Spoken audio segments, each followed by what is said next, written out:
हे viewers, myself Harshika. तो कल की वीडियो में मैंने आपको कुछ टॉपिक्स बताए थे और कहा था कि आज की वीडियो में मैं आपको कुछ इंपॉर्टेंट टॉपिक्स बताने वाली हूँ जो आपके एग्ज़ाम्स में ज़रूर से ज़रूर आ सकते हैं। इन टॉपिक्स में से क्वेश्चन बनने के काफ़ी ज़्यादा हाई चांसेस हैं।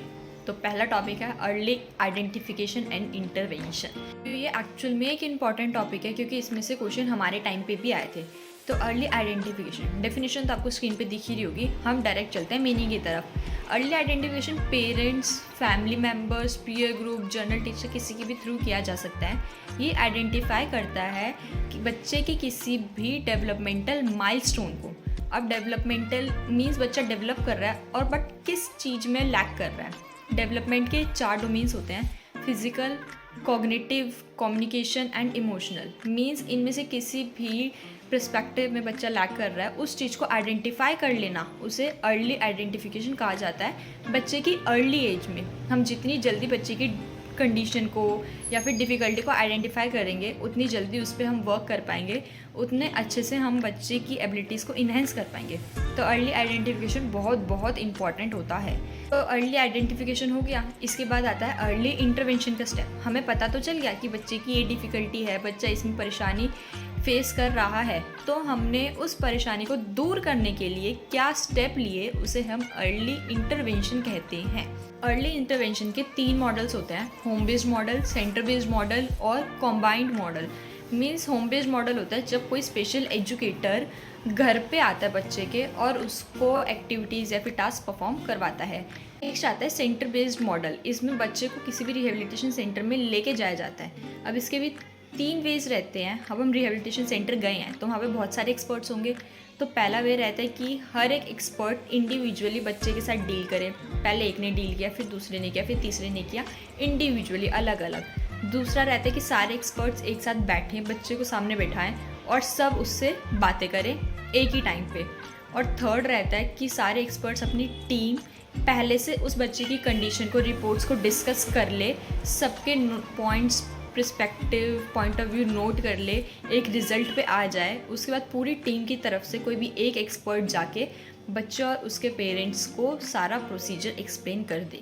ये थे सेंटर बेस्ड मॉडल के बेस। उसके बाद आता है कंबाइंड मॉडल, जिसमें बच्चे को कभी कभार रिहेबिलिटेशन सेंटर में लेके जाया जाता है। सपोज उसे ओटी करानी है या फिर उसका कोई टेस्ट होना है या फिर कोई नए एक्सपर्ट से उसे मिलवाना है, तो उसको रिहेबिलिटेशन सेंटर लेके जाया जाता है। और फिर वीक्स में ही कुछ डेज़ जो स्पेशल एजुकेटर है या फिर जो एक्सपर्ट है वो बच्चे के घर पे विजिट करता है। मीन्स होम बेस्ड और सेंटर बेस्ड का कॉम्बिनेशन होता है कंबाइंड मॉडल।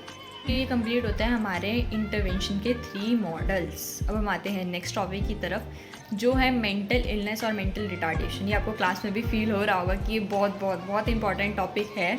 इसमें से सर काफ़ी हद तक काफ़ी ज़्यादा क्वेश्चंस पूछते हैं क्लास में पढ़ाते वक्त भी और एग्ज़ाम में भी। तो मेंटल इलनेस और मेंटल रिटार्डेशन का डिफरेंसेस आप अच्छे से कर लेना।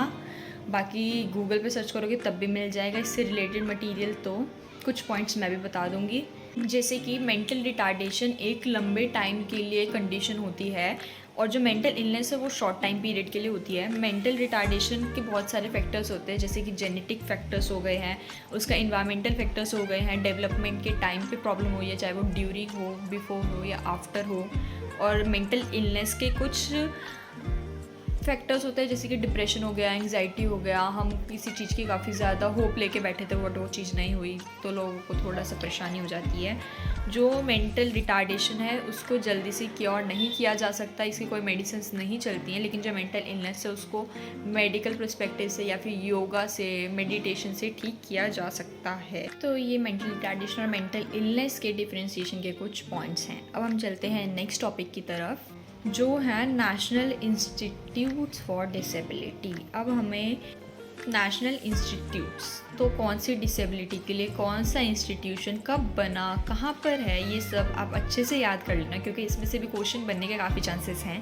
हमारे सिलेबस में टोटल 9 नेशनल इंस्टीट्यूट्स दिए गए हैं जिनके नाम आपको स्क्रीन पर दिख जाएंगे। तो इनके बारे में एक एक इंस्टीट्यूशन के बारे में पर्टिकुलरली गूगल पे सर्च करके इंस्टीट्यूशन कब इस्टेब्लिश हुआ, वो ईयर, किस डिसेबिलिटी के लिए है ये चीज़, और वो किस किस एरिया में अपना किस किस तरह से पार्टिसिपेशन करता है, क्या क्या रोल प्ले करता है, ये सारी चीज़ें अच्छे से याद कर लेना। 9 इंस्टीट्यूशन से कोई मुश्किल चीज़ नहीं है। कहाँ पे है जैसे दिल्ली में है, सिकंदराबाद में है, कोलकाता में है, बॉम्बे में, ये सब चीज़ भी अच्छे से याद कर लेना। इसमें से एक क्वेश्चन तो बन ही जाएगा।